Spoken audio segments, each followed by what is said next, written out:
आणि आता रेल्वे प्रवाशांसाठी अत्यंत महत्त्वाची बातमी। मध्य रेल्वेवर उद्यापासून 3 दिवसांचा जम्बो ब्लॉक घेण्यात येणार आहे। त्यामुळे रेल्वे प्रवाशांचे प्रचंड हाल होतील, कारण या ब्लॉक दरम्यान तब्बल 930 लोकल फेऱ्या तसंच 72 मेल एक्सप्रेस रद्द करण्यात येणार आहेत। काही गाड्या शॉर्ट टर्मिनल्स केल्या जाणार आहेत। CSMT आणि ठाणे रेल्वे स्थानकात प्लॅटफॉर्मचं विस्तारीकरण केलं जाणार आहे आणि त्यासाठी हा ब्लॉक घेण्यात येणार आहे। या ब्लॉक दरम्यान रेल्वे प्रवाशांची गैरसोय होऊ नये म्हणून सरकारी आणि खासगी कर्मचाऱ्यांना वर्क फ्रॉम होम देण्याचं आवाहन मध्य रेल्वे प्रशासनाकडून करण्यात आलंय। तर आपण बघतो उद्यापासून 3 दिवसांचा जम्बो ब्लॉक घेण्यात येणार आहे मध्य रेल्वेवर आणि त्यामुळे रेल्वे प्रवाशांचे प्रचंड हाल होतील, कारण या ब्लॉक दरम्यान तब्बल 930 लोकल फेऱ्या तसंच 72 मेल एक्सप्रेस रद्द करण्यात येणार आहेत।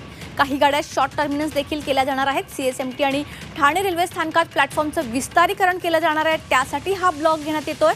या ब्लॉक दरम्यान रेल्वे प्रवाशांची गैरसोय होऊ नये म्हणून सरकारी आणि खासगी कर्मचाऱ्यांना वर्क फ्रॉम होम देण्याचं आवाहन मध्य रेल्वे प्रशासनाकडून करण्यात आलंय। तर उद्यापासून मध्य रेल्वेवर 3 दिवसांचा ब्लॉक असणार आहे।